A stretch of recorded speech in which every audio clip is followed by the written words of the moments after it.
Okay, welcome back. We were just talking about ice ages a little bit, and I was just commenting on how a planet has to start being considered as a living creature also. But it also has to go through evolutions just like every other life form inside of creation. This will be kind of an eye-opener for a lot of people, but that's what ice ages are all about. This gives the ability of the planet to go through its sleep state. All forms of spirit forms of all types in creation go through a wake and a sleep period. We go through a death cycle. That's our sleep period. The planet can't disappear and go into a fine matter world, so it has an ice age. And an ice age is a deep sleep that the planet goes into. At first, the few times it happens on a planet, the whole planet is covered with ice. And then it becomes less and less as it goes on. Eventually it evolves up to the point where it doesn't need to do hardly that at all, because the planet starts being covered by higher evolved life forms. The planet itself then only has ice ages in areas generally where it's not harmful to the life forms. But each time it goes through an ice age, all of the plants, animals, and even humans are affected by this, and it's a way of pushing up their evolvement. So everything evolves to a little higher state. A plant will come back as a more beautiful plant. A tree will evolve into something nicer. Even the animal kingdom, like a mammoth evolved into being an elephant. Now, ice ages on Earth are every 700,000 years for the major ice age. This is because there's a rhythm to how the ice ages work. People into biorhythms will probably pick up on this right away. I unfortunately don't understand that real well. But I do know that, as she's explaining it, the natural numeric system of the creation is based on sevens. And consequently, the natural rhythm of our planet is 700,000 years for these major ice periods to happen. At that time right now, they're covering 1/6 to 1/4 of our planet. We've had 4 major ice ages the last 2,800,000 years. That's the amount of surface area that was covered during each one of those. There are also interglacial periods between those 700,000 years. These come about every 350,000 years, and they are much smaller. They cover only about 1/10 to 1/12 of the planet. So there's been a total of 12 seeming ice periods in the last 2,800,000 years. The next interglacial period will be in about 150,000 years. We also have things called glacial wandering or glacial shifting, which the rhythm for that is much faster. They come about every 70,000 years, and this can confuse scientists a little bit when they're trying to pinpoint when the next ice age may actually come.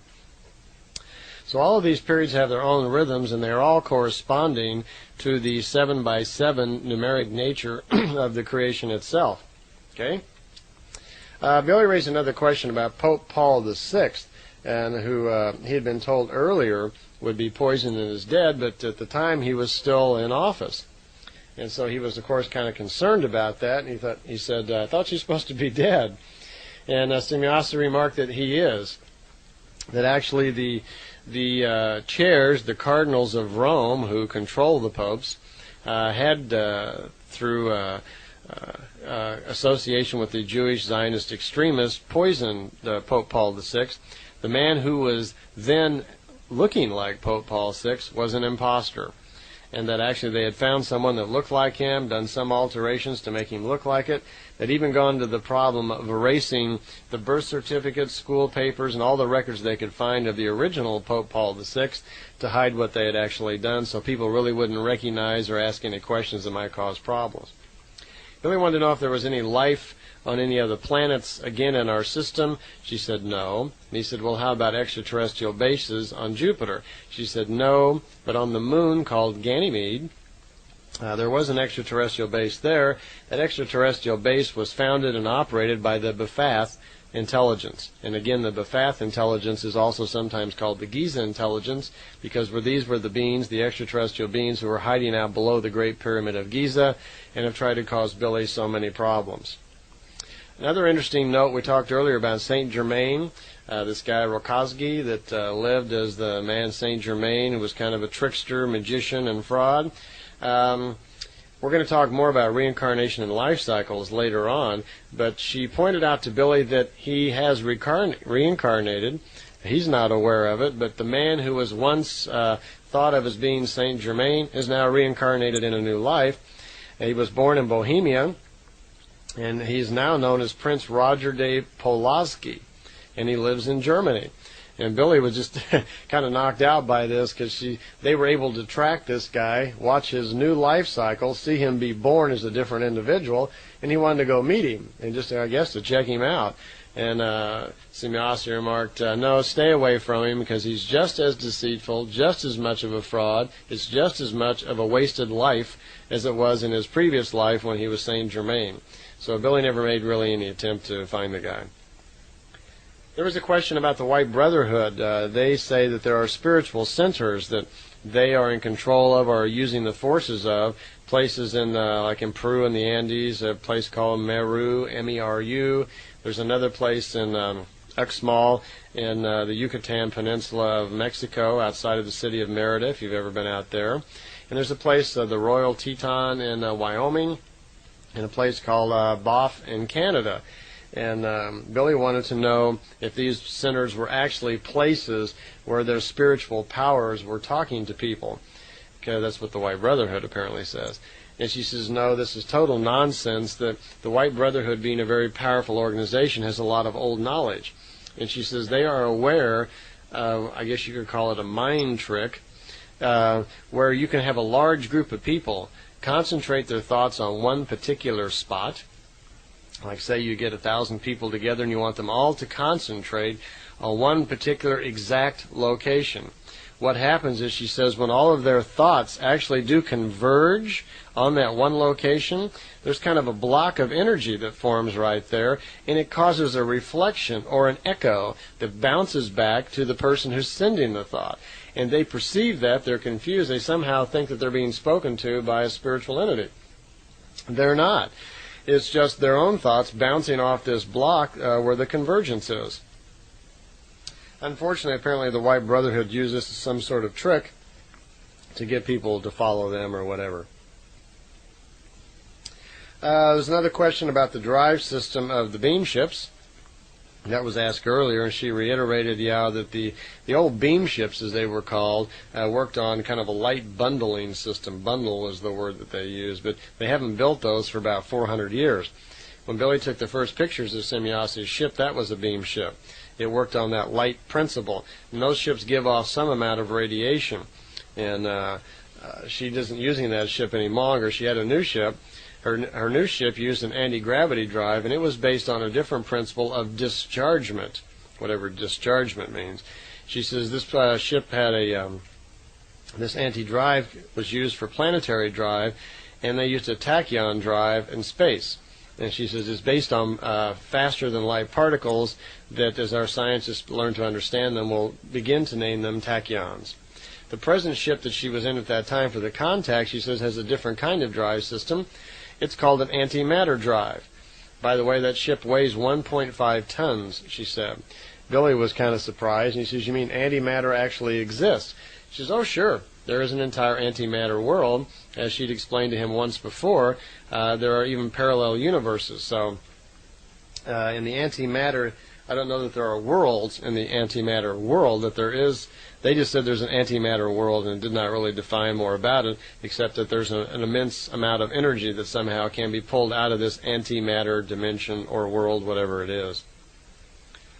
Billy was intrigued with Quetzal's name and said it sounds a lot like Quetzalcoatl, the old South American folk stories, and was there any relation? And she said, no, not at all. That Quetzalcoatl was the old times, was a very high officer actually in Egypt.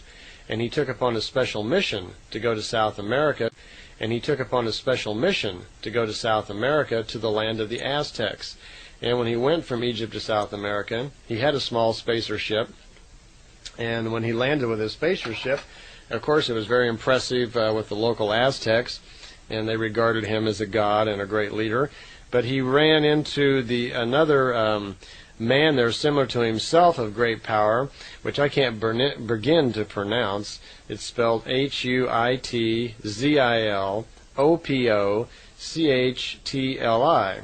So I guess that would be like Huitzilopochtli or something.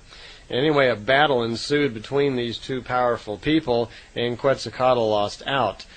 Somehow intrigues got too strong and forced him out of South America, and he returned to Egypt. But that's where the legends stem from. Billy wanted to know about Great Atlantis, that he was not satisfied with the first explanation that yes, it did exist. He wanted to know a little bit more about it. She says, okay, she'd like to talk about that. That actually there were two Atlantises. There was the great continent of Atlantis, which spread the land barrier between the Americas and all the way over to Europe and Africa. That was originally founded by a Vega man named Atlantis. His wife's name was Caratide. Her father's name was Muras, M-U-R-A-S. He founded the continent of Mu, which was in the Gobi Desert in China.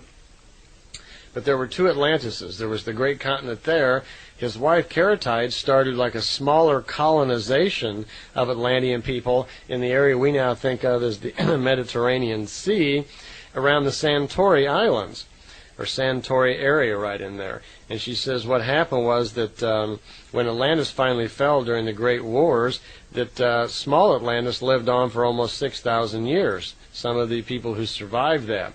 But there came a time when, which was 3,500 years back, when the great destroyer comet came close to Earth, had Venus in tow. It once again had pulled Venus out of its orbit, and it came close enough to the planet that it caused great destruction here on Earth.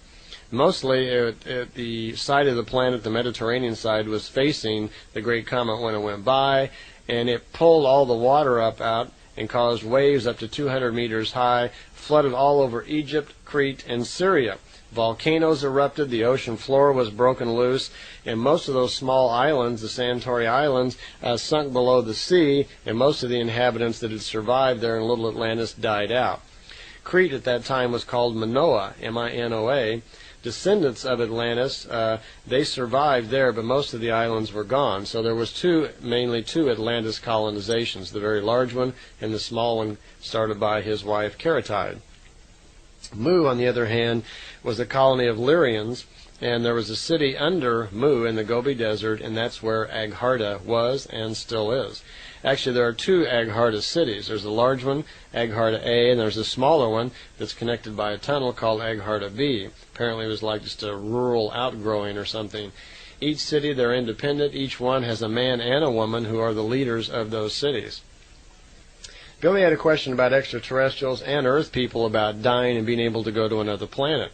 He wanted to know if an extraterrestrial died, say, for on his own planet somewhere out in space, could he somehow then be born here on Earth? Or vice versa, could someone die here on Earth and then cause themselves to be reborn on another world, like a Pleiadian world or something? She says, no, this is not possible. That part of the fixed laws or truths, the way creation operates, is that the physical body and the spirit body are bound to the planet when they die.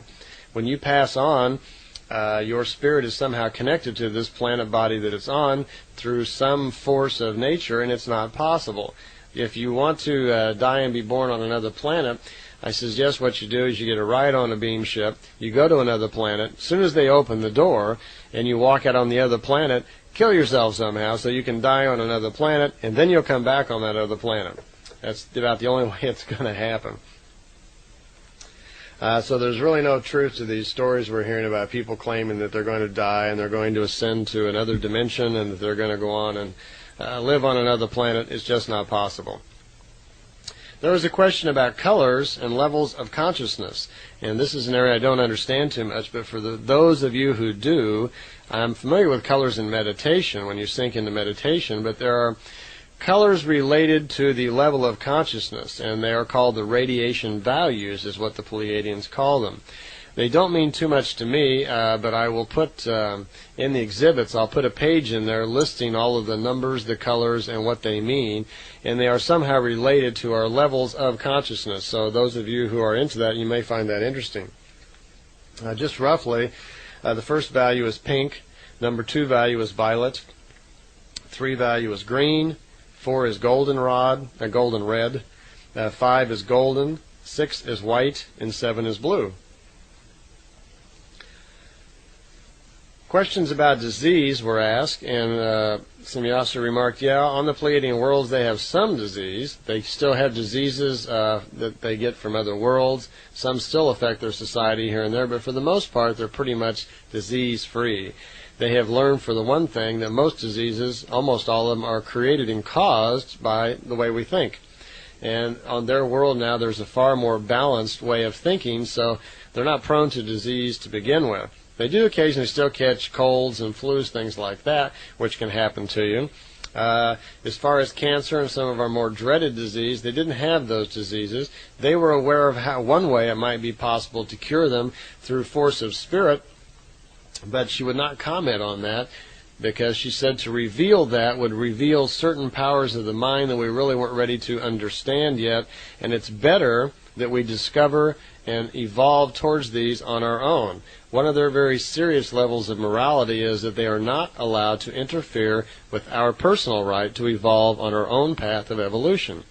And in areas where the answers to questions actually would do that, they don't. They refuse to offer us information that would interfere with our own discovery. Again, it goes back to each person has his own truth, and everybody's on his own path of evolution. So we all have to go out and discover things for ourselves, and most importantly, we have to make it part of our life, or it just doesn't count.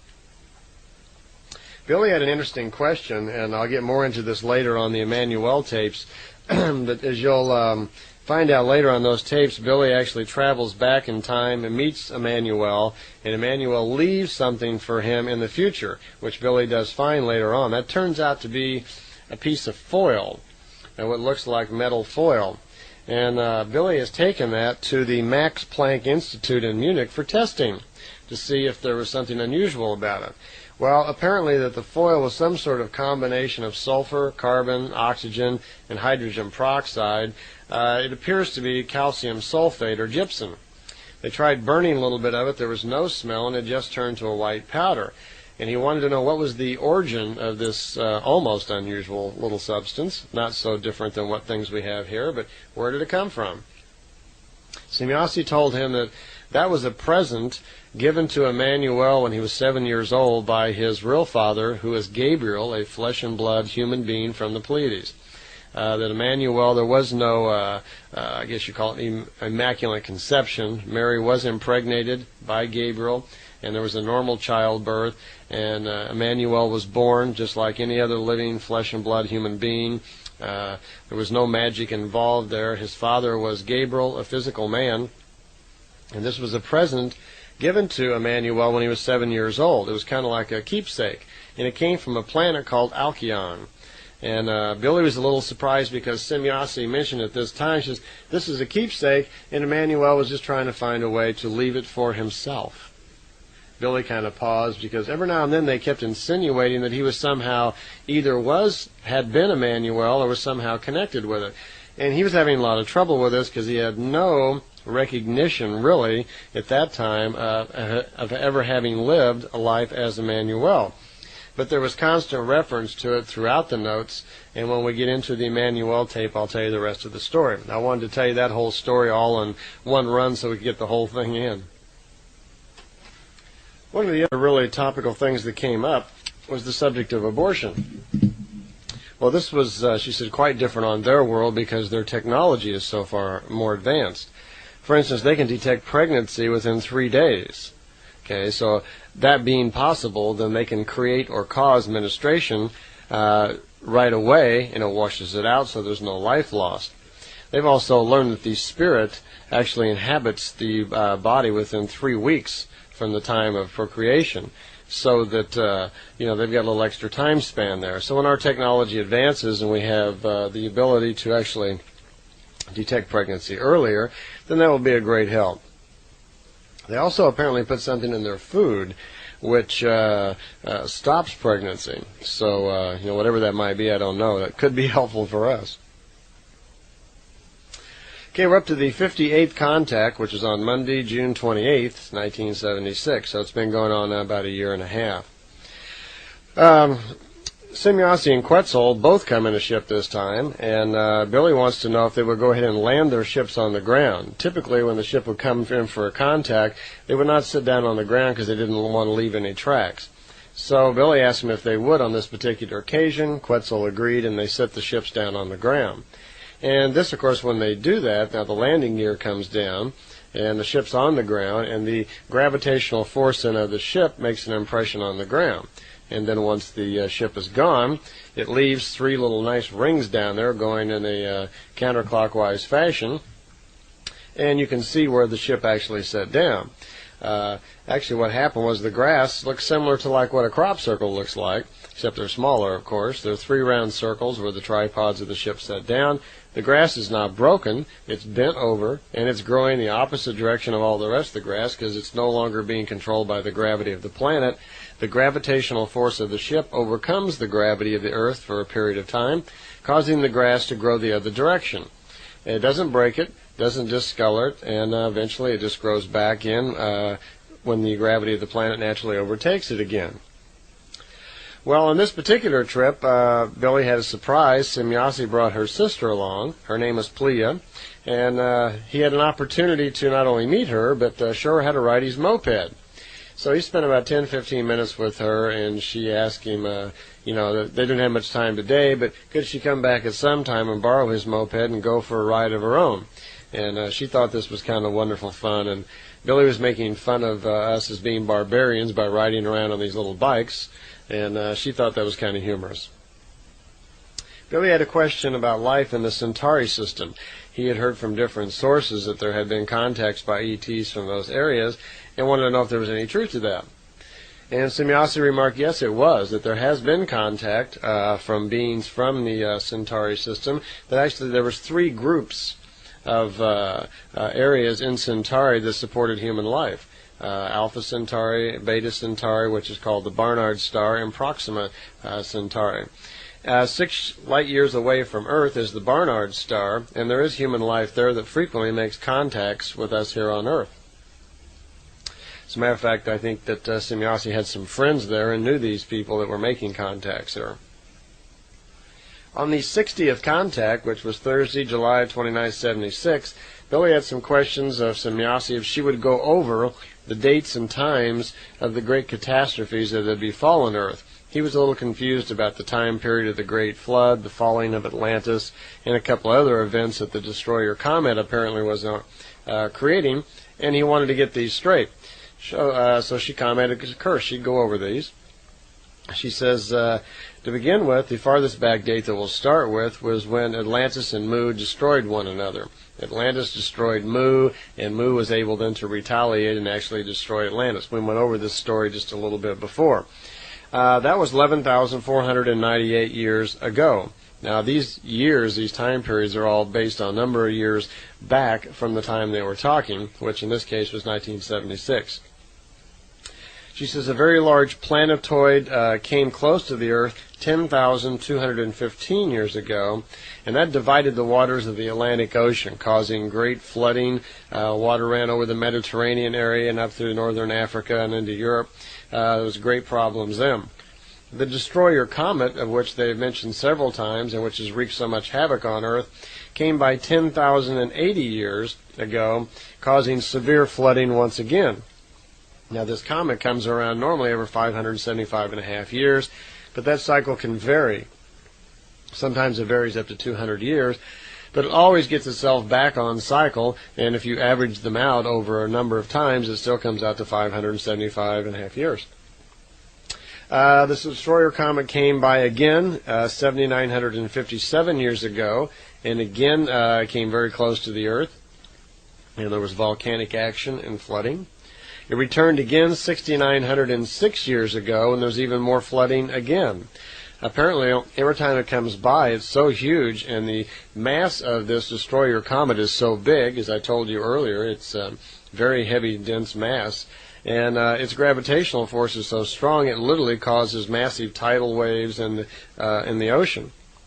Then there's a kind of a silence for a while until 3,453 years ago. The destroyer comes by, and it is pulling Venus in tow.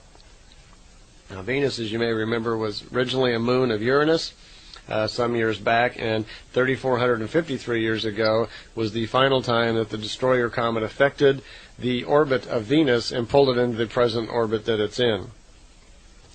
Billy had a question, too, about the accuracy of the Bible, or if there might be documents that were more accurate than the Bible that we could rely upon historically. And she said, yes, the Sanskrit scribes are far more accurate historically because they haven't been changed at all.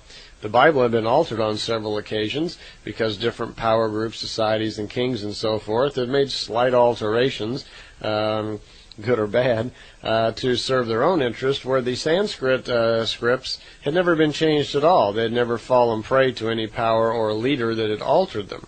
Likewise, the original writings of Enoch and the Mayan calendar, she felt, were among the very most accurate pieces of information we could look to for historical data, and to the Mayan calendar for prophetic things that would happen in our future. As I mentioned before, Venus was originally a moon of Uranus. It was torn loose from Uranus 8,590 years ago. It pulled itself out of its orbit and went into a random orbit in our solar system. There, once again, 7,957 years ago, the comet once again was caught up by the destroyer comet as it passed through, and its orbit was changed again.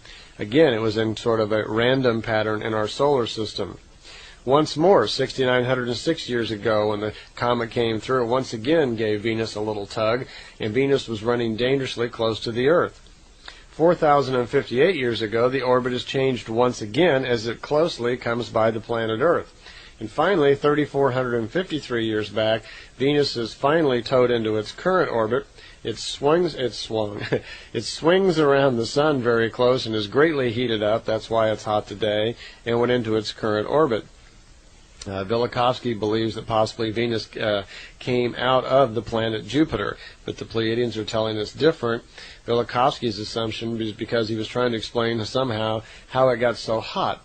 And because originally, as the Pleiadians say, it was a moon, an ice-covered moon, and when it swung around the sun, became very close, it was greatly heated up, and that's why it's hot today and in the orbit that it's in. Billy wanted also, by the way, the destroyer came by again in 1680, which wasn't that far back, and there are records, some astronomy records in Zurich, Switzerland, that certain astronomers did actually make note of a very large comet that came through the solar system. It caused practically no damage at all. So there is some notation to support the idea that this destroyer comet is on the cycle that the Pleiadians are talking about. It will appear again, by the way, in the year 2255. Is its projected time to come around again. Wanting to clear up some terms, Semjase said that they call a Sol system as a central sun. And when they speak of a sun system, that can be any planet that has 3 or more orbiting bodies around it. That would make Jupiter qualify, and any planet that has more than 3 moons circling it. Billy took some pictures of the landing tracks, and again, Semjase explained to them, why the grass would look the way that it does. And Billy also took some friends with him out to see the landing tracks. At one point, during another occasion, the landing tracks were actually examined by UFO investigators who were on the scene, and it was found that there were some traces of gamma radiation in the landing tracks, as well as they found gamma radiation in Billy's rifle and his boots, and some of it actually got into his lungs somehow. Well, Billy is introduced to someone new. It appears that Semjase and Quetzal are planning on taking a holiday and returning back to the Pleiades for a period of time. And a lady named Manira is introduced to Billy because she will be Semjase's replacement while Semjase is gone. Well, Billy's in the beam ship with Semjase, and she's explaining this, and they're watching on the sight screen inside of the ship, and Semjase is telling Billy to watch that pretty soon we'll see Manira's ship coming in on the screen, that it's most unusual looking. It doesn't look anything like a beam ship. Apparently it's not the saucer formation, it's some other unusual shape. Well, also it doesn't have tripod landing legs either, so it's going to burn some holes in the ground later on that Billy can also take some rather good pictures of. Well, Manira lands and comes over into the ship, and they're speaking. Billy meets her. She looks much different than Semjase. She's a little shorter, about 10 centimeters shorter.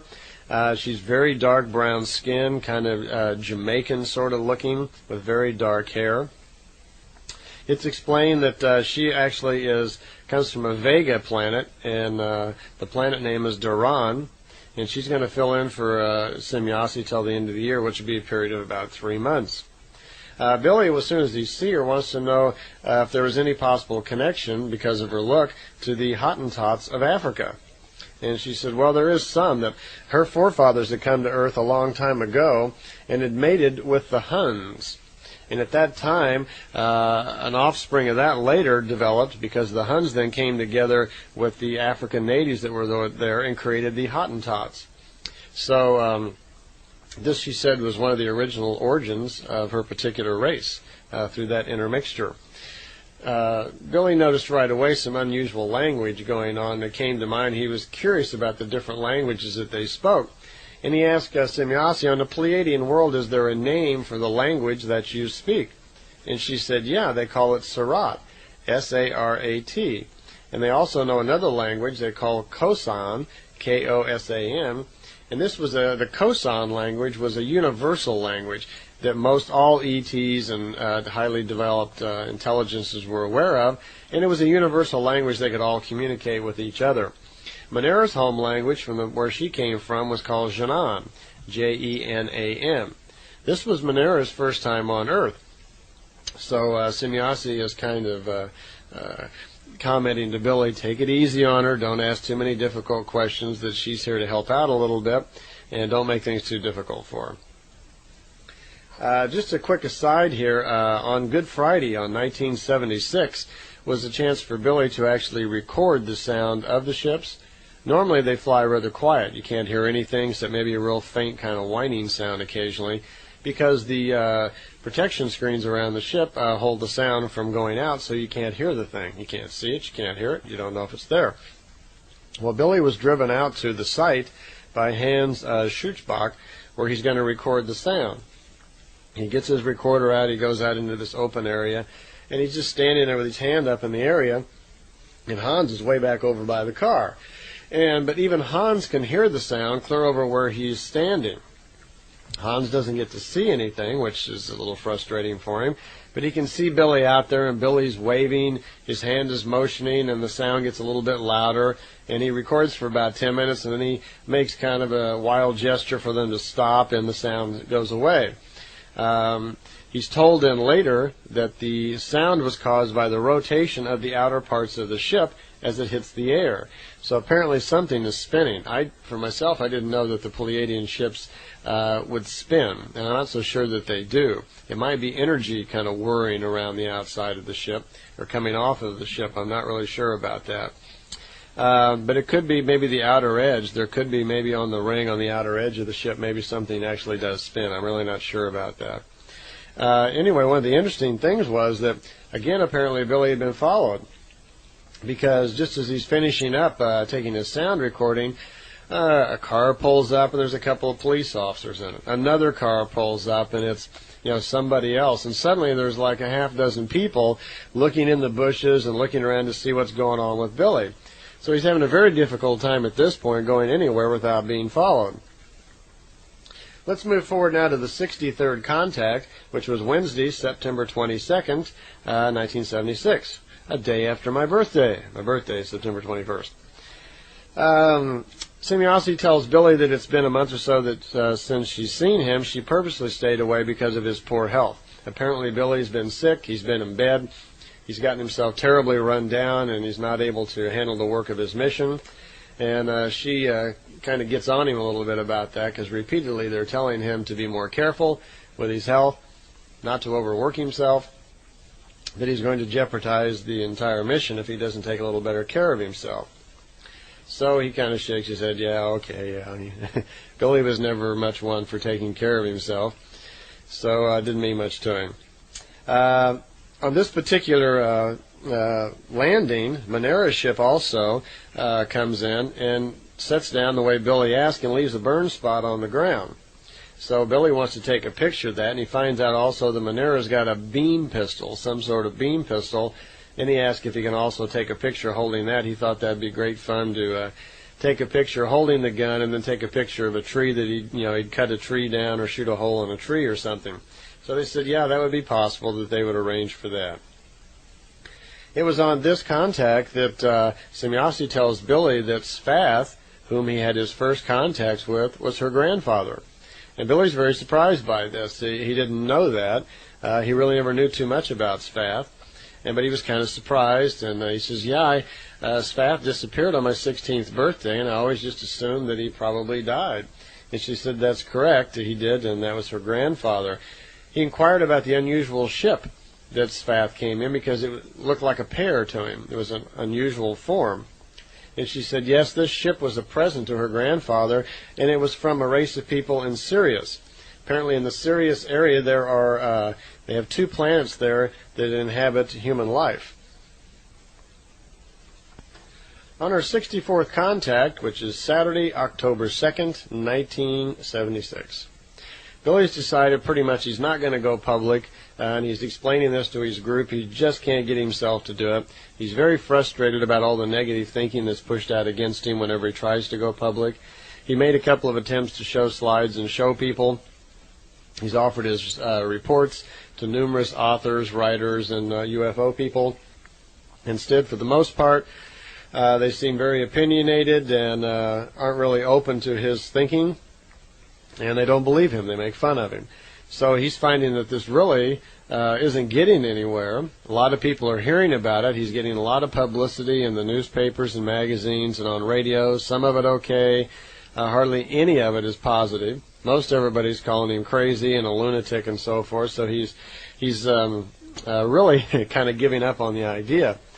And Semjase has a talk with him and says, well, she's trying to build him up again, how important the mission is and how important he is to the future of the Earth itself, and that he is a great prophet, and it's important that he get all this information out. And Billy's just exhausted with it. He's having a lot of trouble with his family. There's a lot of pressure on him from his wife and his family and his friends. He still lives in Hinville, Switzerland, and he's having a lot of trouble with the townsfolk. So things are very difficult for him.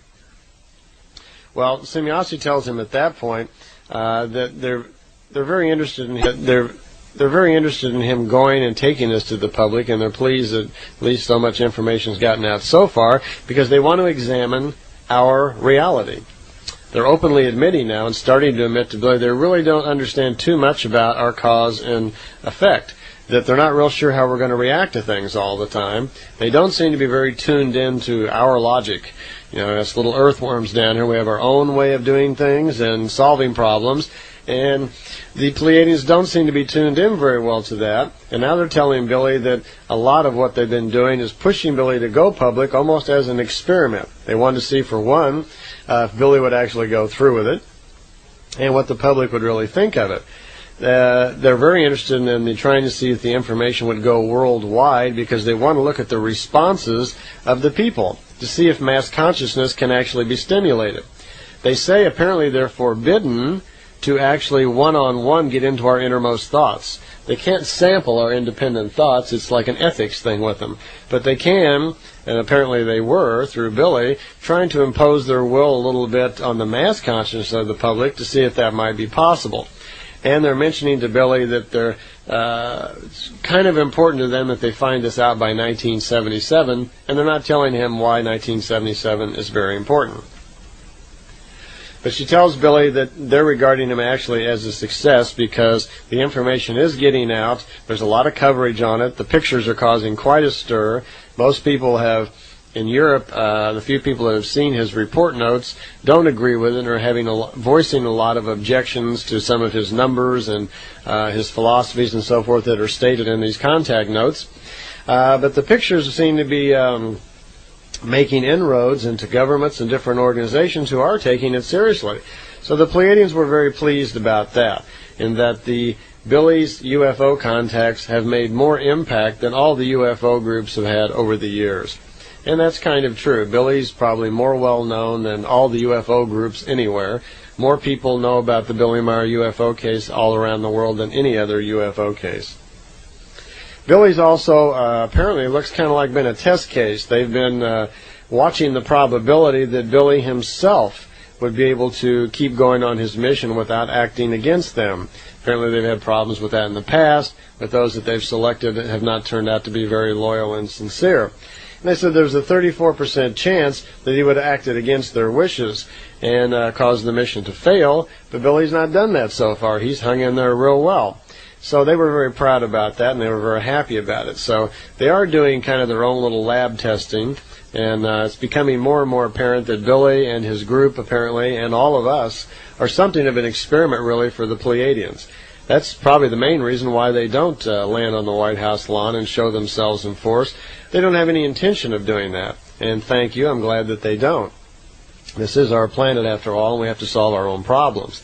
I mean, it's fascinating to see a ship and think about maybe going for a ride in one, but I really don't want to race from a long ways away with a different morality and a different sense of ethics telling us what to do or imposing their will on our society.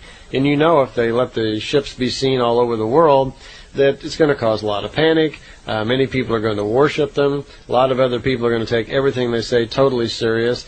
And that's going to really impede, terribly impede, the ability for us to build our own future. We have to learn to be responsible for ourselves. We really don't need no babysitters. So this is my planet. Stay off of it. Okay.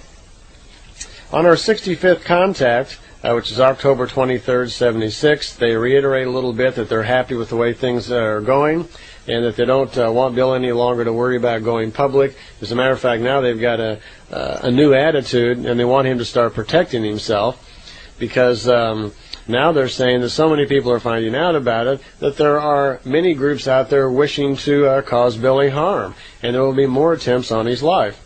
So they're telling him to be very careful, and he has a nice long talk with Ptah that day about now staying at home, don't venture too far from home, cancel speaking engagements, stay close, and we'll start watching his security and be very careful.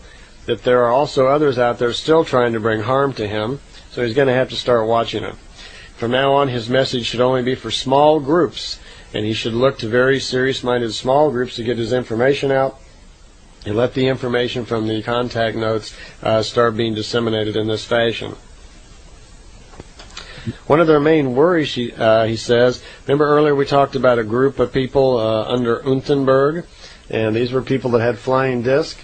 Ptah again tells him that there are private groups who have flying discs, not governments, but flying private groups that have built their own flying ships, and from the plans from World War II, and they're afraid that Billy will expose them. They've been very secretive for years, hiding out, and they're having their own effect on the world, and they're hoping to grow in power themselves and start to overtake the world or whatever. A man named Dunberg, who is a German, heads the Brazilian group, and they're after Billy. They're trying to kidnap Billy, and there's been 3 attempts by them on Billy's life. So they're telling Billy to start staying close to home and don't get out. On the 66th contact, Wednesday, November 10th, 76, a nice thing happens. Herbert Runkle gives Semjase a teddy bear. And Billy brings it to the contact, and it's in a little box, and she opens it up, and it's a cuddly little teddy bear, and she just loves it. She thinks it's really cute, and normally she will not accept any gifts, but she likes this, and she takes the teddy bear. So somewhere out in the cosmos, there's a speeding beam ship flying along with a little teddy bear sitting on the dashboard. There was a comment about our astrology not being accurate enough, that we round things off too much to the minute, sometimes to the hour, when we should learn to be more accurate by the seconds, and we probably will once our technology advances. Once we're able to sense radiations from planets more accurately and do it, scientifically, then astrology will probably pick up. She did mention how important it is at the birth, that the moment of birth isn't when the body comes out. The moment of birth is at the point with the head, the soft spot on the head, actually first breaches the air, and the radiations immediately hit the head. So it can sometimes be minutes or afterwards before the body actually comes out, and they felt that was very, very important. The symbol of era, which I'll draw for you on the exhibit drawings, you can see, looks kind of like a right parentheses and a 0 with a dot in the middle, and then kind of like a plus sign over an E. This is the symbol of the planet Era, and Semjase mentioned that the symbols of her planet and most all the other planets go back to their forefathers, who created all these images based on the radiations of the stars. That there's a whole set of symbols, and our current day astrology is still centered around most of those. That most of those images have worked their way for 12,000 years and are still found here on Earth. Semjase is praising the members of Billy's group for helping him with security. There's 3 more attempts on his life, one by a group of Israelis, the same group apparently who killed the man who brought the Talmud Emmanuel to Billy. Now there'll be a little bit more on that later on. But there's an attempt on his life by the Israelis, and there are 2 more attempts on his life by a Nazi group which is hiding out in Brazil that has their own flying disc. They're after Billy also. Apparently this group in Brazil had a flying disc based on the knowledge from the Germans after World War II. They also had a captured extraterrestrial disc, which the Pleiadians found out about and destroyed, so they would no longer have the use of. One other little interesting thing here, when Billy was taking a ride with Semjase once and being able to take pictures of Venus and Mercury and so forth, she had mentioned something strange about the size of Mercury. And Billy asked her to reiterate that, and she said yes, that the core of Mercury is a metal core, and it has so much mass to it that it's actually pulling the surface in. Mercury is actually shrinking somewhat in size. Okay. Next thing we're going to get into is the pictures taken by Billy of the universe barrier and Jupiter. He was having a lot of problems actually with those. People were claiming that they were fakes, that he had taken pictures of drawings in magazines, which is not true. So I'll meet you on the other side and we'll talk all about that. Okay? Jump over there.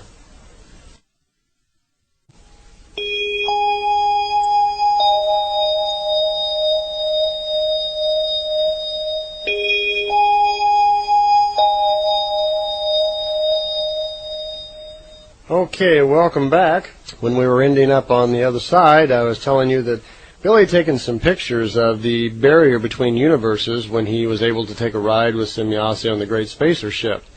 What had happened is he'd released those pictures. They'd been out in a couple of magazines, and it kind of backfired on him, where all of a sudden, in the middle of the summer in '76, articles are appearing that Billy Meier's a fake, because this picture he took is the same as a picture that appeared in a drawing by NASA, or scientists from NASA, and they're claiming that Billy had taken a picture of this drawing. Well, unfortunately what had happened was no one really paid much attention to the fact that the drawing that he's supposed to have taken a picture of came out in the summer of '76. When in effect Billy took the pictures almost a year before that, back in 1975, in the spring of '75, when he went on the ride on the Great Spacer. But he doesn't have any proof of what day the picture was taken other than his contact notes.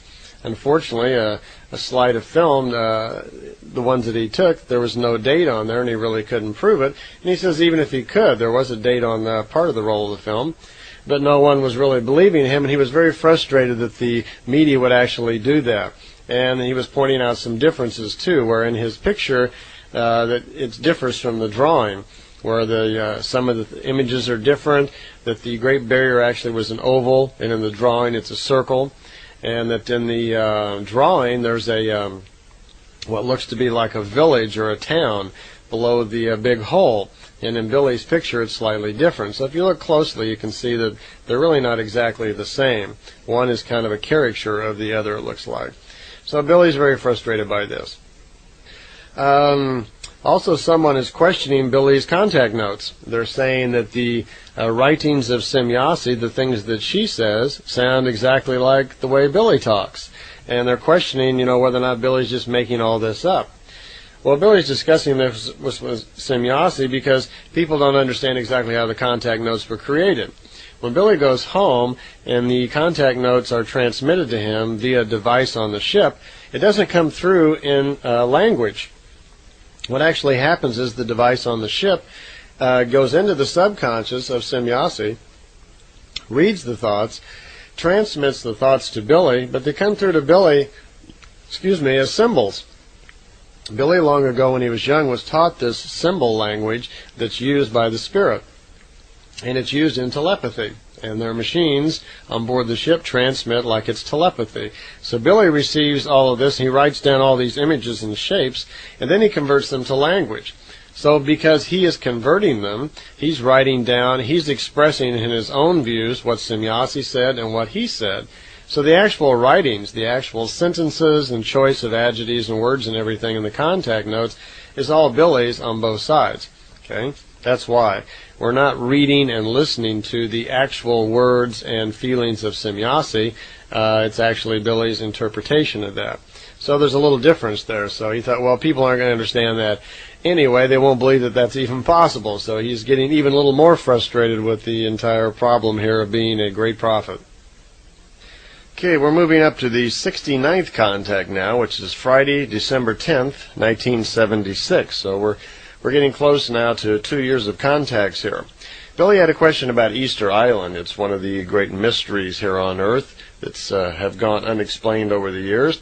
If you're not familiar with Easter Island, you may have seen it on some television shows. It's that unusual island out in the ocean that has all these statues of very tall, large people on it that were carved out of some sort of hard stone. It's very difficult to wonder how that may be possible, and there's no explanation. Well, Billy wanted to know what was the secret there of Easter Island. And she says, well, it is a bit unusual. She wanted to remind him that it's been about 13,000 years since the last big colonization of extraterrestrials were actually here. It was during that time period we were coming to the end of the Atlantis move period, just before their Great War. She says there was a semi-Ishwish leader named Vera Kokoha, if I pronounced that right. And he was kind of a greedy, bloodthirsty type, and he liked to set himself up as a true Ishwish, a true god or king of wisdom to the local people. He had the advantage of being very, very tall. He was a Lyrian, and he and his followers were around 11 meters tall, which puts them at 30 to 35 feet tall. So they're very big, and to the then developing Earth human beings, I suppose they could pretty much have their own way and do whatever they want. He was actually quite cruel, kind of a dictator type, and he and his followers took over the city of Tiwanaku, which is about 4,000 meters high. It's a city high up in the mountains. They took that over, as well as they took over the island, which we now call Easter Island. He then settled with his guards, called the cherubs or cherubims, on an isle called Mot. It became called Mot because Mot was the word in the old language that meant birds. And his guards, so to speak, around him were like these bird-like creatures that protected him. So a rather strange-looking lot here of 11-meter-tall Lyrians protected by bird-like creatures called cherubs. They settled his spot of rule, as I say, on the island of Mot. And that's where he kind of controlled his little kingdom. Well, the local people that were living there on Easter Island were trained in the use of the high technologies that these Lyrians had. And this is how they came about to build these great stone statues that are there. The Lyrians provided them with their high-tech tools, and a society started flourishing there for a period of time. The locals then, in tribute to these great gods who brought them all this wonderment and so forth, begin to create these statues like primitive people will do to worship their gods. The statues were made out of the stones from the lava walls that were nearby. Well, what happened was, she says, a plague of some kind hit the giants, and they fled the earth, leaving and taking all of their technology behind with them. They're not sure exactly what happened to them. It's believed that because of the illness, they may quite possibly have died in their ships just out in the free space, causing their ships to just wander aimlessly or crash into a sun or a star system or something. They think that's probably the best possibility of what happened. Because after they left, there was no indication of whatever happened to them after that. The locals that were left behind suddenly found themselves without leadership and without technology. They were just left. So in order to try to get their gods to come back to take care of them and again take care of their lives, they thought it'd be a good idea to finish the statues and pay tribute again to these gods and hope that they would come back. Well, they didn't have the technology that they had before to build them, so they had to just finish the ones that they had already made. And they didn't actually finish them, that's the wrong word. What they did was they went to the lava pits and got some red earth and fashioned hats out of this red earth, and put them on the statues that they'd already built, hoping that would appease the gods so they might come back. It's really quite unexplainable why they decided on putting hats on the statues, but they did. Apparently, Vera Kokoha during his reign sometime, somehow news or word of his reign and his civilization here on Earth became known to a race of people in the Andromeda constellation, not the Andromeda galaxy. So in the Andromeda constellation, a small group of people knowing about this, they came to Earth 2,568 years ago. And they apparently landed in a similar area, knowing of Kokoha's reign. They were there for about 20 years. And they were the people who, actually they built up a pretty big society down there in South America. And they were the people who founded actually electrical current and electrical energy. And to build these cities up, they used these energy centers with cables under the ground. And when you see the lines of Nazca and so forth down there, these lines that are under the ground, they built those. Those are tube channels, Semjase calls them, which she says, remarkably, no one understands them today. And what they are, there are tubes below the ground that carried electrical current somehow to provide to the, the people of the times, and that was built by these beings from the Andromeda constellation. After about 20 years, though, apparently, they somehow were stricken with the same sort of illness they believed that the earlier Kokoha followers were, and they also fled. They're not sure about the illness, but it's kind of unusual in that area that both these ET groups would come down with some sort of illness which would force them to leave. Okay, there was a splinter group of the Hyperboreans. We talked about the Hyperboreans once before, who lived in the Greenland area, and these were giants. They colonized all of the different continents of the planet. Because Billy had a question about Greek mythology, the large people, the Cyclops, the Titans, and some of the dwarfs like Hercules. Dwarfs like Hercules, but dwarfs and Titans like Hercules.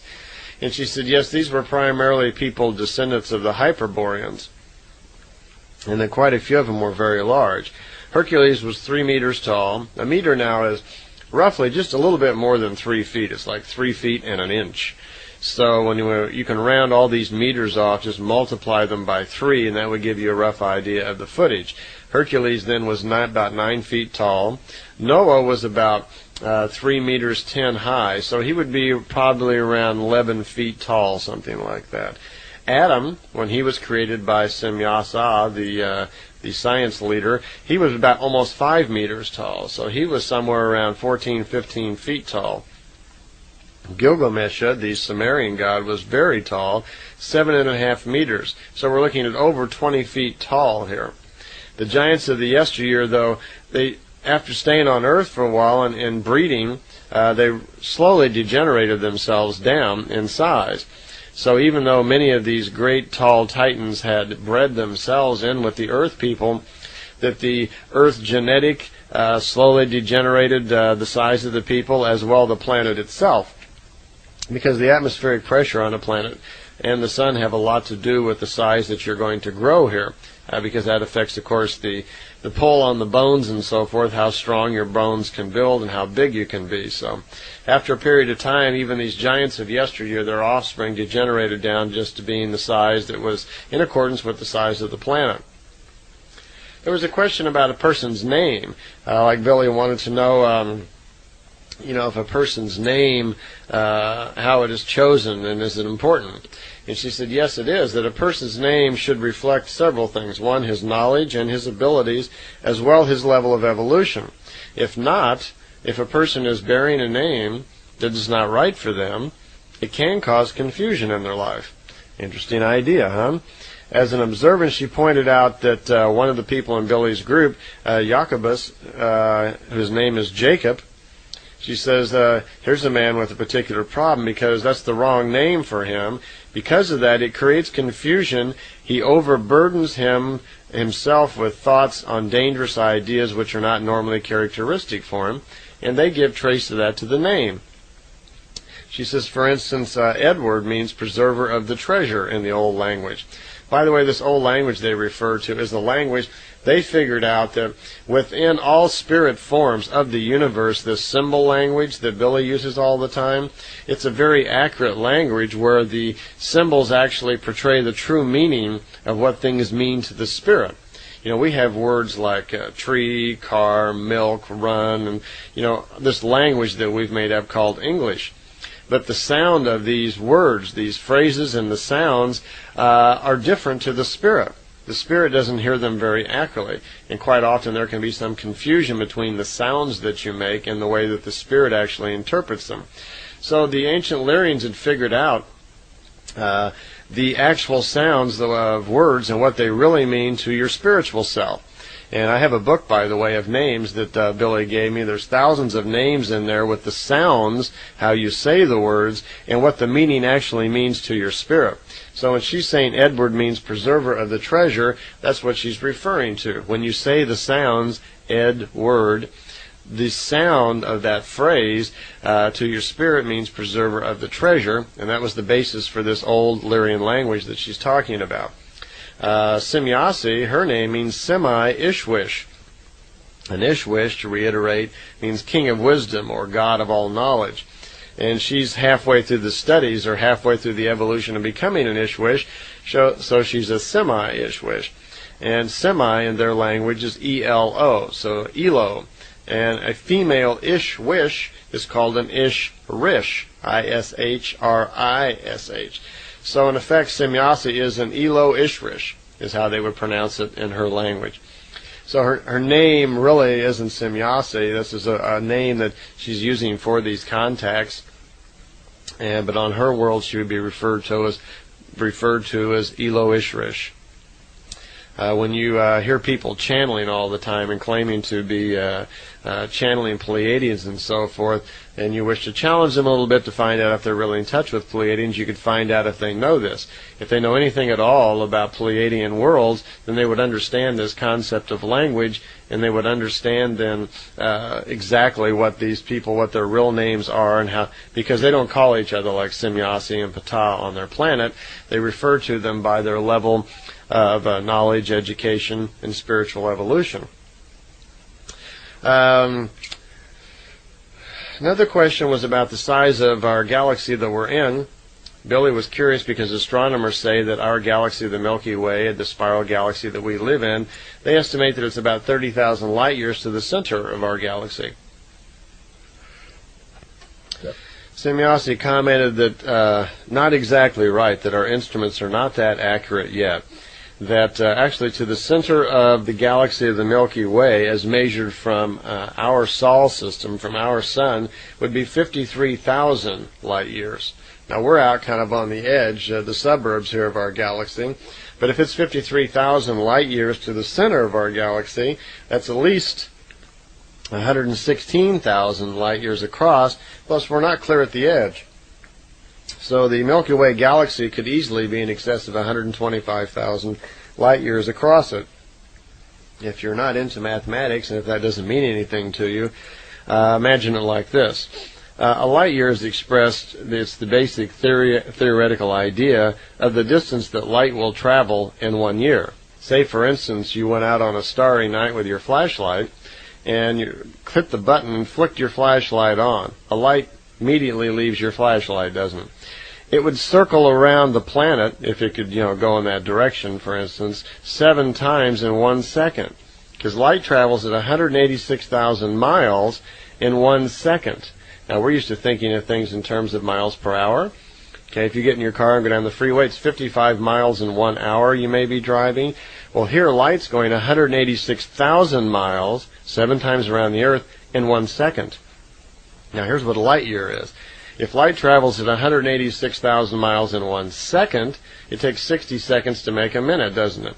So multiply 60 times 186,000, and that's how far light will go in 1 minute.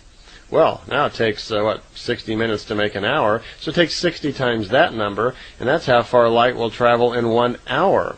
Okay? That's only 1 hour. Now there's 24 hours in a day. So multiply that number times 24, and you've got how far light will travel in a day. Well, that's just 1 day. Now multiply that number times 365, because we have 365 days in a year.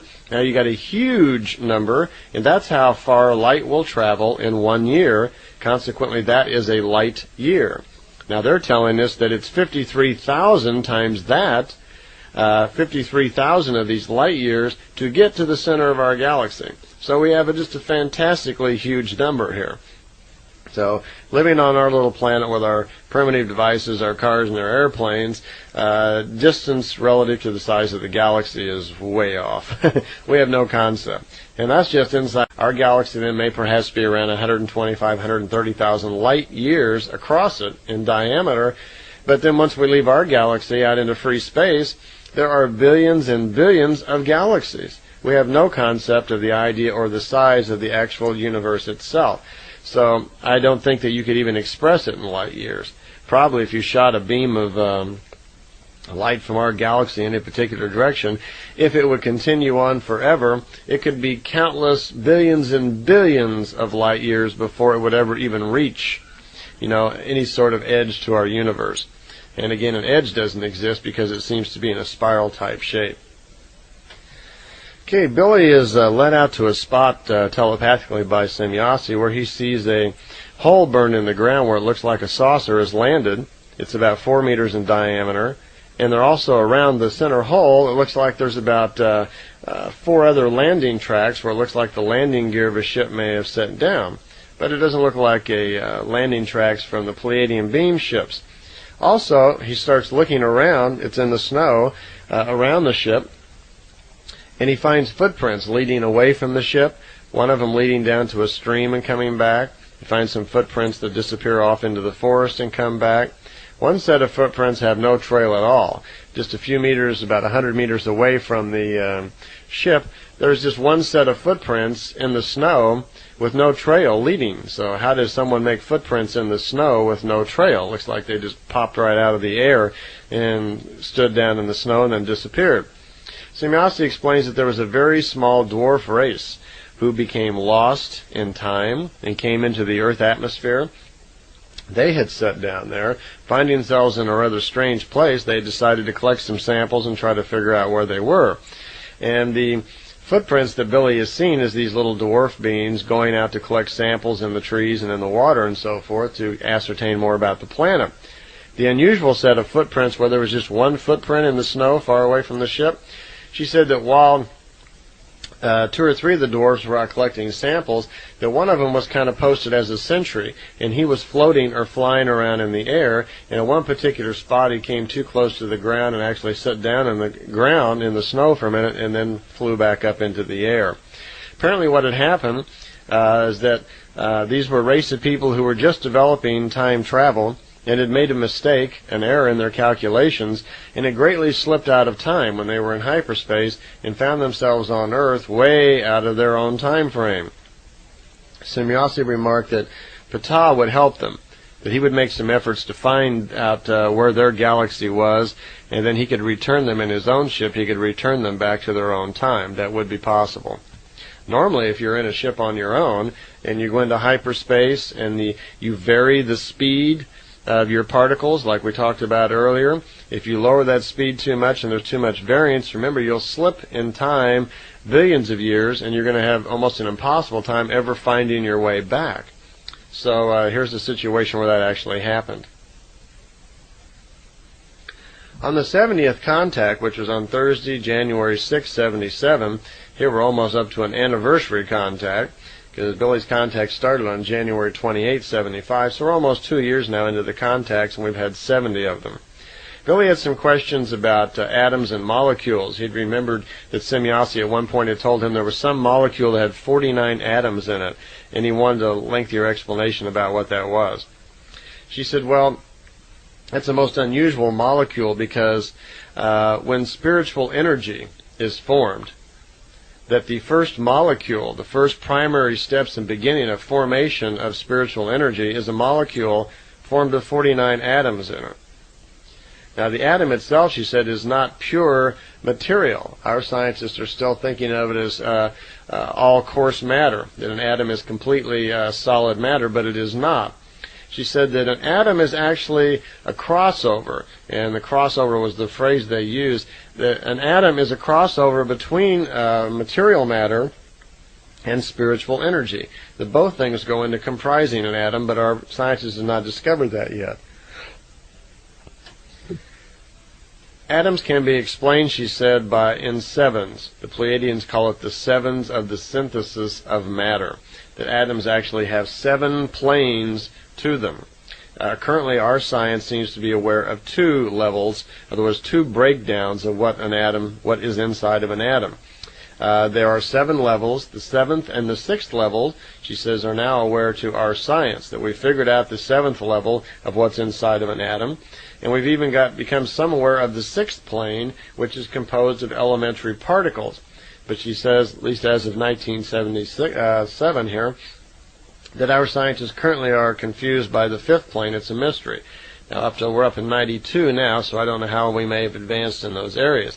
But she says they also have to discover that there are 4 more planes down, 4 more different levels breaking an atom down as you go smaller and smaller into matter. There's also, aside from that, a microatomic plane besides the normal atom planes. So apparently there seem to be subdivisions of the atom which follow the same premise that the universe does, breaking 7s down into 7s. She says, but mainly what has to be discerned as we move along is that atoms and matter are not the only thing. This is where we actually discover technically what spiritual energy is, when we start breaking down the atoms. Well, Billy wants to play a joke on his friends, and after this contact comes to an end, he says he sees on the screens that his friends are waiting for him down in the coal down below. They've had to drive about 20 miles from home, actually 20 kilometers it says. These Europeans and their metrics. He's about 20 kilometers away from his home, and he wants to play a little joke on his friends. So he asked Semjase if she could set him down in a field close to home, back close to home, so he wouldn't have to go so far, and he would call on the radio and let his friends know where he's at so they could come and pick him up. Well, he does that, and Semjase takes him back close to his home, sets him down in a snowy field, in the middle of a field with snow, and he calls his friends on the radio. Well, they come to get him, and not only are they kind of surprised somehow that he could get back the 20 kilometers back to home, but how did he wind up out in the middle of this field with no tracks out to where he's standing? So he quite often did this and had a little fun with them. On Billy's birthday, which was February 3rd, 1977, was his 72nd contact. By the way, that's his birthday where he turns 40 years old on that birthday. It was at this particular occasion that Semjase again reiterated to Billy that it's time to move out of Hinwil. Hinwil is Hinwel, and this is where Billy's lived for a long period of time, and he's been living there so far all through the contacts. But she's telling him that it's time for him to move, time for him to find a new place, and she says she shows him a map to help him decide where it is that he should move. On this, it's not actually a map. Billy has a map with him of Switzerland, and inside of the ship on one of the side screens, she is showing him the different locations in Europe and the problems that are going to arise in the next few years, which should dictate where he moves. And she's showing him on the screen, says, here's an area where there's going to be a lot of very strong earthquake activity. You don't want to move there. Here's an area where there's actually going to be a volcano uprise in Switzerland. That's currently, apparently, we're not aware of at the moment, but there's going to be some sort of volcano in Switzerland which is going to erupt, causing a major loss of life. She says along this flat zone in the northern part of Switzerland, you want to avoid this because it's going to be destroyed by fire during the coming war. Apparently our next war, there's some new devices going to be used that set the atmosphere on fire. A lot of firestorms in the air burning the ground. It's interesting that an unrelated set of information which comes from the Nostradamus papers, which many people have made their own versions of, that many of them agree that Nostradamus talks about the Chinese inventing new weapons that ignite the atmosphere and cause these firestorms also. So there might be some correlation here between Nostradamus' prediction of the Third World breaking out caused by the Chinese marching on Europe with firestorm devices, and the Pleiadian prophecy saying that yes, that there will be firestorms over Europe. And again, remember that she talks about, even in the 70s, that our American government is fooling around with devices which cause chain reaction in the air and ignite the atmosphere and burn the planet. That was one of the main things that they were very concerned about always. She shows him 4 areas that are very suitable, and one of the best, she says, is this area between where the volcano is going to happen and these particular earthquake zones. So she's pointing out to him, where to look to move. Well, Billy says that's great. He's very interested in building a center where he and the others could live and have their own way of life. But where's the money going to come from for this? Semjase tells Billy not to worry, that she will send out telepathic thoughts to those people in Billy's group about the truth of the mission. And she says she doesn't call this coercion. She believes that just sending out thoughts, is not coercion. But on the one side, she may be correct, because she says they won't know where the thoughts will come from. The thoughts will seem like their own ideas, and they can draw their own conclusions from the ideas she's going to send them, and that they will help Billy get this center.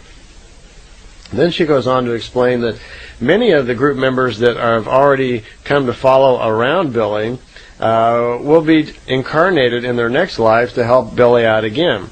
That Billy, who already knows that he was going to have 6 more lifetimes in the next 800 years, which are going to be very rapid lifetimes in different places on the planet to fulfill his mission, she says that this center that they're about to get, this place, this home, will become one of the main centers for spiritual growth on the planet, and that many of the people involved with Billy right now are very special people that will be incarnated actually right back at the center. And then she goes on to say that some of them will be reborn again between the years 2015 and 2025.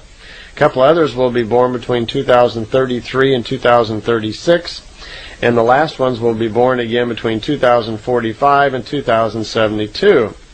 It's very important, she says, that they incarnate again quickly. That normally the turnaround time during normal times is about 152 years for a spirit to come back into body when it leads a long and fulfilled life. She says, however, the incarnation period for these people is going to be kind of, I guess you could say they're going to mingle with it. And they're going to procreate them or cause them to be born faster, because these are difficult times where it is important that these people are born again quickly to help with the education of the earth. Then she begins to put names to Billy of the people who are going to be reborn at the center. She also tells him which sex they're going to be. And the ones that are not going to be born at the center, of which several would also be born at different places in the European theater, a couple of them several thousand kilometers away. So Billy's kind of a little surprised at this, because he was not aware of all of this. But he says that it's very important that also that these people understand this and know that normally individuals have no say-so in where they are incarnated at physically, because they don't know how to do it. It is possible for an individual to have some control over that. But in this case, these people are being told that they are very special people to the mission of Earth, and that they can be incarnated again at a specific time and place to continue on with their mission, and that they will continue to be involved with the Pleiadians throughout these missions. Billy will be incarnated somewhere else, not in Switzerland, his next life. He will die a unexpected death, which will become a surprise to everyone. And this might be done on purpose, or perhaps even with the help of the Pleiadians, to facilitate him being born quicker. Because if you die by accident and do not fulfill your normal lifespan, you come back faster. So they may be doing this on purpose, because Billy is to have 6 lifetimes in 800 years, which is very quick turnaround time, much faster than normal. They don't want to tell Billy the exact dates of his death, because they don't want anybody to know that, although he has kind of an idea. But they don't want the people around him to know that, because they're afraid that he might be taken as an idol or martyred or something. It'll be 800 years before he personally will be rejoined with the innermost group that he's putting together here. But these people themselves, the group will go on, and at the center where they're getting ready to build.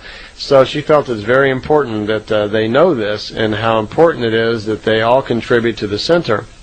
Billy said he was aware of the ability that human beings have to actually have some control over where they're going to be incarnated next.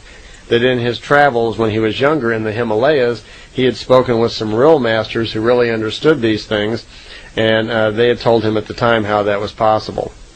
Well, the 73rd contact was on Monday, February 7th, just a few days after that. And Billy's very excited. They've had a meeting of the group, and he suddenly flashed, like he said. He had this memory of someone that had a house. About a year before that, he had remembered this. It just popped into his head that there was this home in a place called Schmidruti that he had known about a year ago, and suddenly called the man, and the timing was great that this man said, sure, the house is going to be available next week, and it's going on the market to be sold.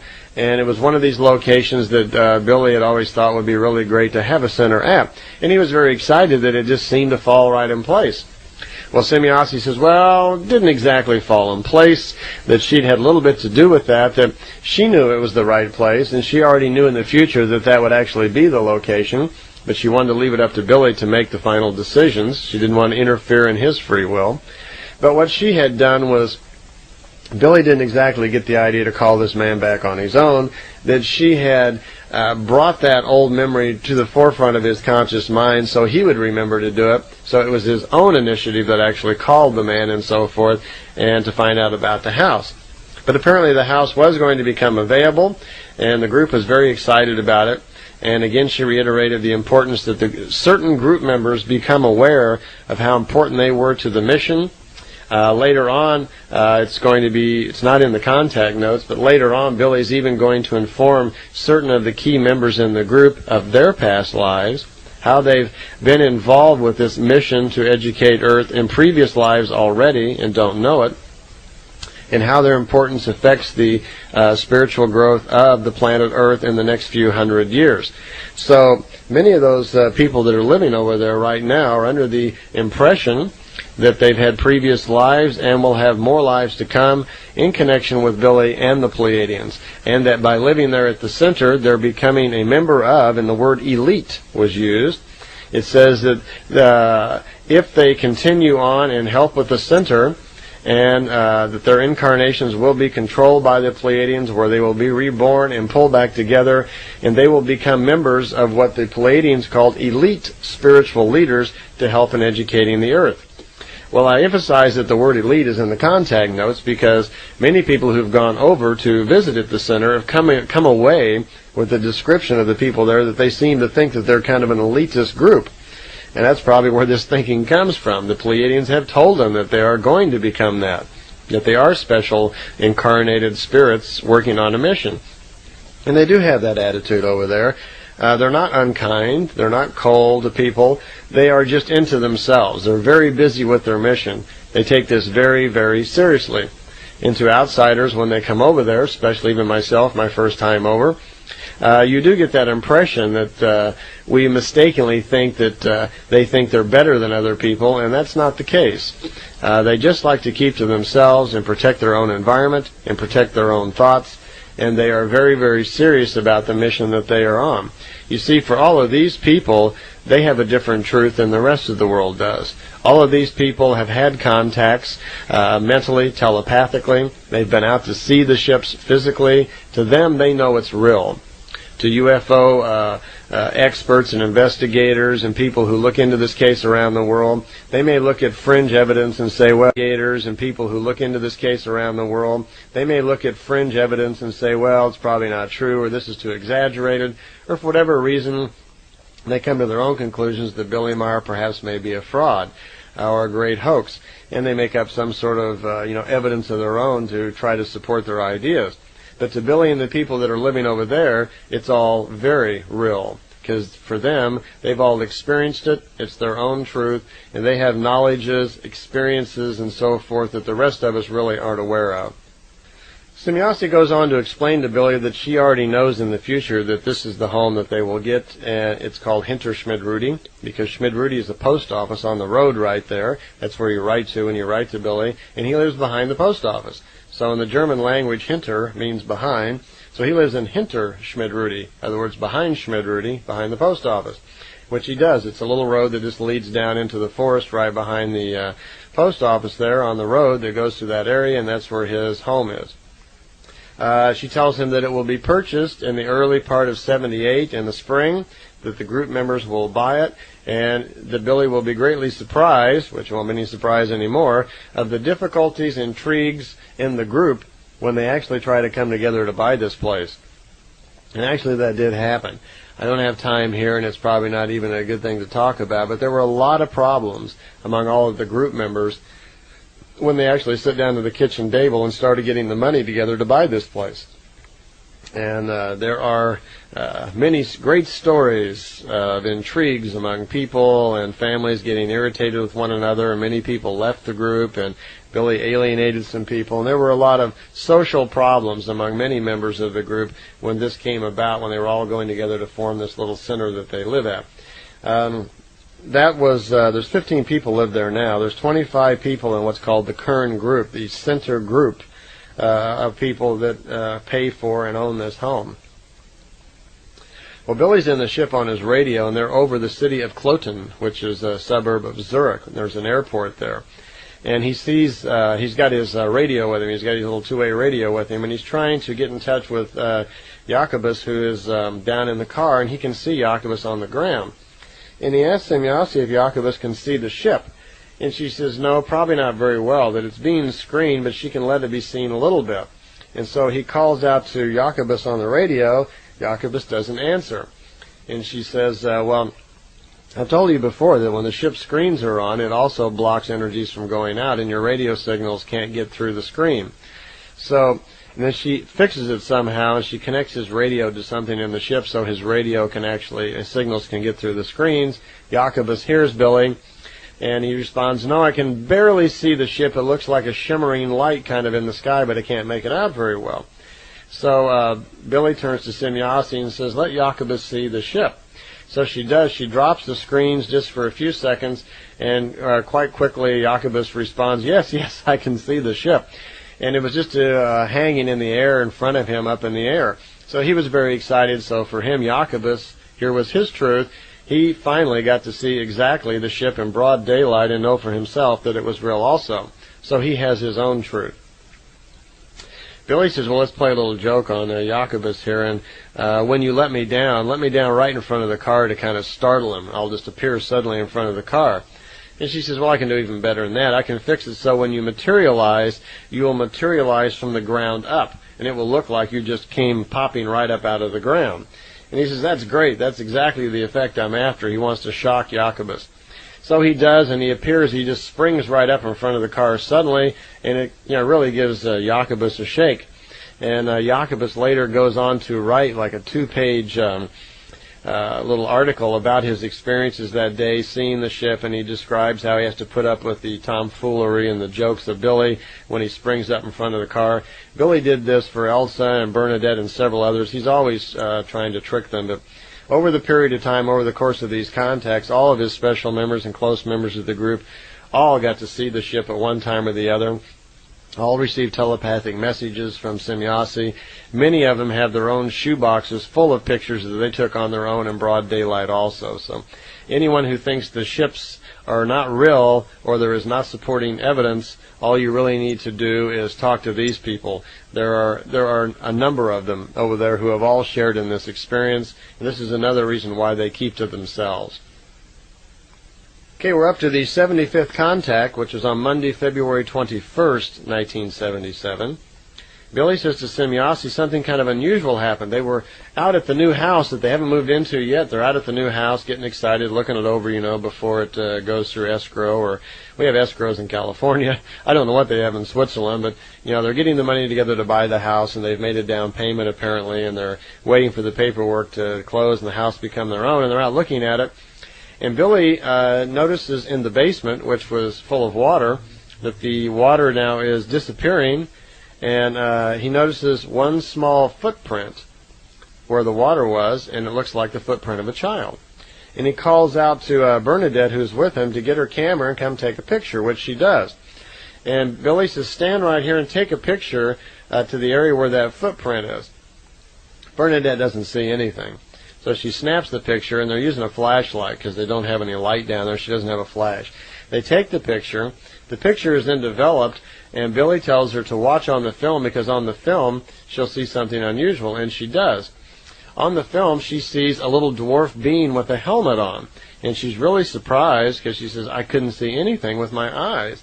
And he says, well, that the Semjase had told him that there was a dwarf race that lives on one of the planets in the Pleiades, and these people have these unique special ability to mentally clean the air and to clean negative energies from objects and from fluids and so forth. And that Semjase had asked them to come and clean the house of negative thoughts and negative influences in the wood and the water and the stone and the ground all around the area before they moved in. So it would be healthier and cleaner for them spiritually. And this little being was there doing that. And that he wore tape, what looked like tape around his body to keep himself invisible. And it was invisible to our eyes, but the camera would pick it up. So we had this faint image on a picture by Bernadette of this little dwarf being helping spiritually clean up the house for them. So Bernadette, by the way, on that day when she took the picture, she was out there with Billy on this contact. She dropped him off. As well, Mr. Bertsinger, Sr. and Jr., and Engelbrecht Wachter were there also, Engelbert Wachter. And all four of them on that day got to see a display also, a demonstration they always called them. All four of them wrote up a little note then that's several pages in the contact notes about this particular contact where Semjase allowed them also to see the ship in broad daylight hovering just in the air. So again, all four of these people are again having another contact in broad daylight, and they're receiving telepathic feelings and thoughts from Semjase. So for them also, the experience is growing. For them also, they are contactees. For them also, they have their own truth. On the 76th contact, on Monday, May 23rd, 77, Billy has a meeting with Manera. And a couple of months have gone by. He hasn't seen Semjase in 3 months. She's off doing something else. And he has a quick meeting with Manera, who is, one of Semjase's replacements. There was a lady named Manera, and she had a helper named Rala, R-A-L-A. And he explains, things have been pretty rough. We're having a lot of difficulties with the house and the people. And he explains all about that. Manera says she knows, but it's going to work out. Just patience. Put up with everything. And she searches Billy's thoughts and says she's very pleased to find that Billy is not prejudiced. That most Earth people, she says, are prejudiced. They just can't help it. They're raised that way. That they're raised, it's a control factor that they raise us so that we learn and can be controlled by hating color and so forth. In that way that power organizations can control us. And that's true. If they can rile you up so you are against someone who has brown skin or blue skin or green skin or whatever it is, then you are easily controlled and you are falling to the whims of whoever is controlling you. Well, I see once again we're running out of tape. These little cassettes are just too short, aren't they? Okay, so I'll see you over on the next tape.